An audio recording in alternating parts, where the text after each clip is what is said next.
Welcome back, everyone. I'm Gary Tucker, and this is Advancing with Watercolor.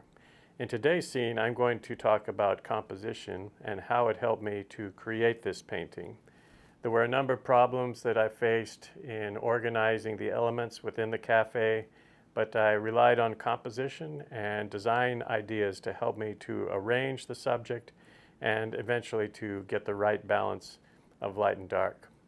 So I'll share that with you today in today's painting, 5 O'Clock Shadow.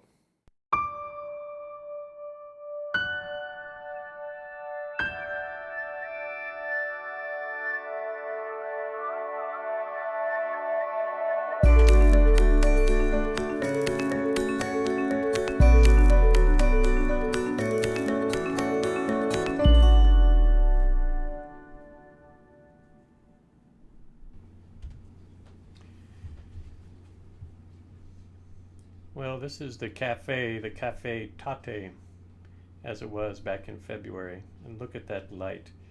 This is what compelled me to think about doing a painting. And I saw this couple talking and their shadows falling against the wall.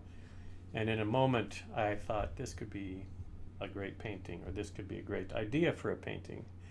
But as I started to sketch it, I kept struggling with the shadow and the figures giving me an alignment that I felt was worthwhile. I started to feel something in this simple study that I did on an iPad, and I decided to progress with that study, that idea, into a painting. It's often the case that it can take some time to arrive at the idea or the conception of the original vision that you had. And I think the artist has to be willing to invest that time, even if it means repeating mistakes or things like this. One of the things I like about sketching is that you can do some very quick studies and in a simple fashion, and make some compositional decisions that lead to a more effective painting. And that was the case in the studies that you saw earlier. I was able to eventually arrive at a sort of balance of parts and offsetting of parts that created a unique balance for me in this cafe. I had to sort of reposition myself from my original view, which was seeing the figures in front of me, the main figures, and their shadow was coming towards me. I played with that idea several times. It was never quite satisfied with the shadow aspect. It was always a little too abbreviated, and I felt that there was sort of a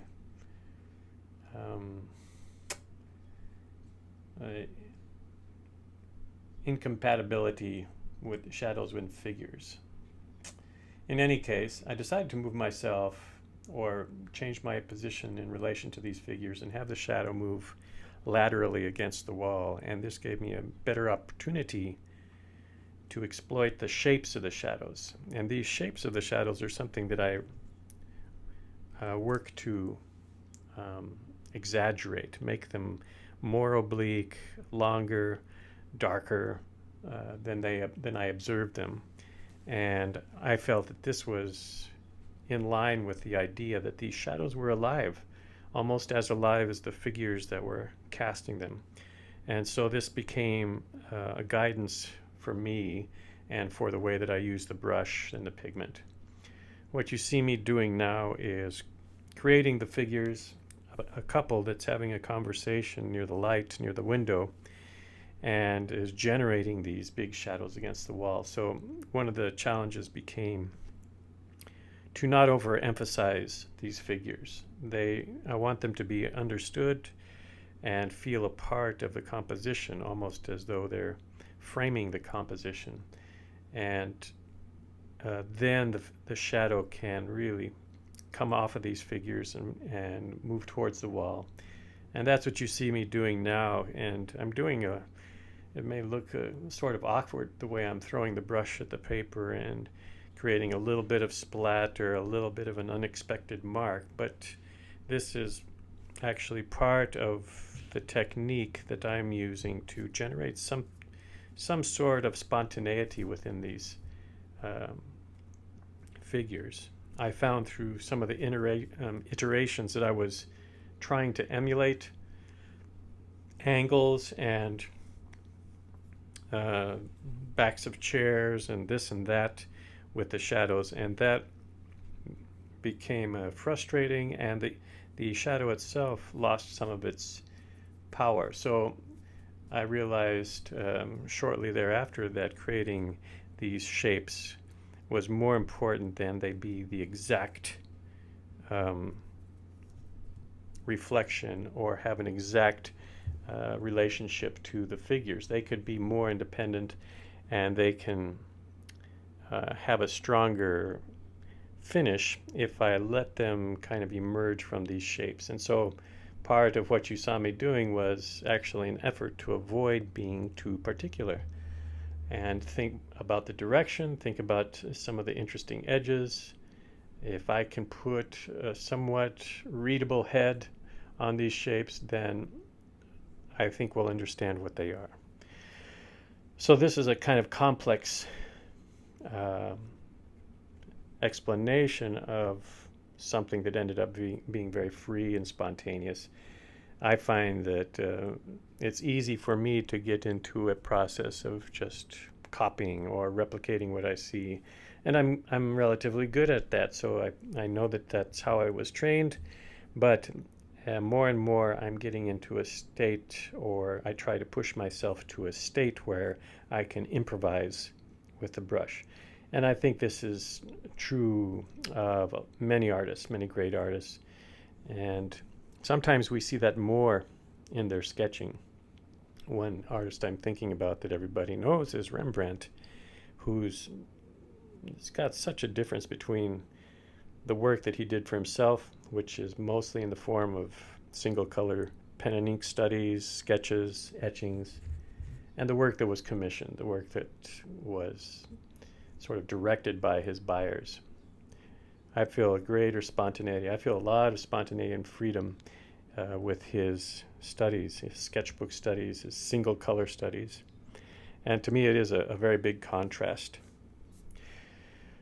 In any case, you can see this quality in a lot of artists' work, especially contemporary artists are embracing this idea of spontaneity and lively brushwork. That sort of is telling the story as much as the recognizable shapes that we see. So you can tell that I'm keeping a sort of pace with my brush and connecting marks, looking for interesting edges. Certainly a few recognizable parts, a head here, a shoulder here, a chair top here, puts it together, gives it a recognizable form, but also that abstract quality can come through.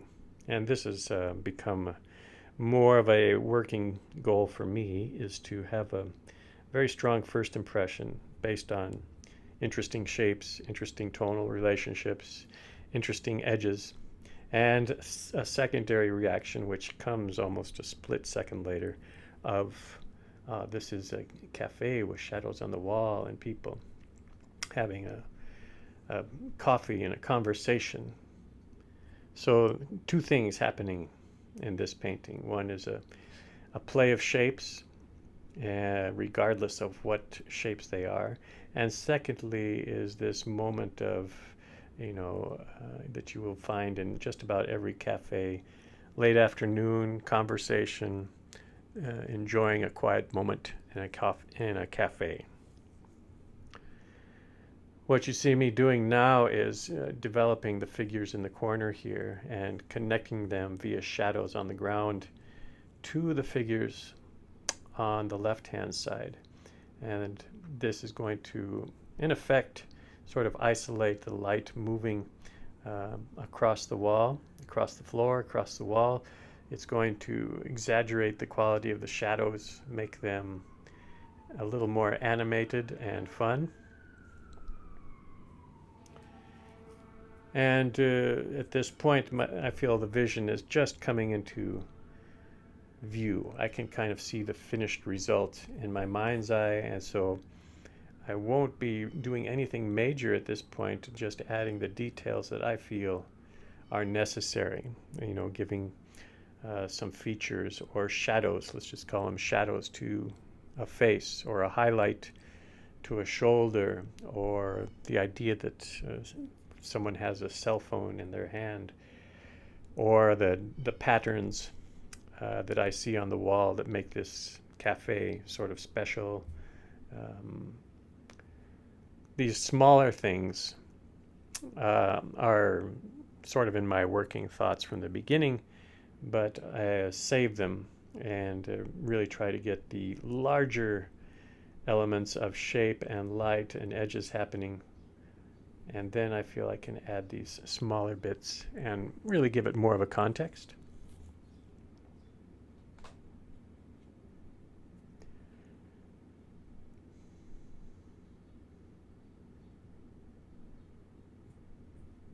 This particular cafe, which those of us living in Boston know very well, it's actually not a franchise, but a large group of similar cafes called the Tate.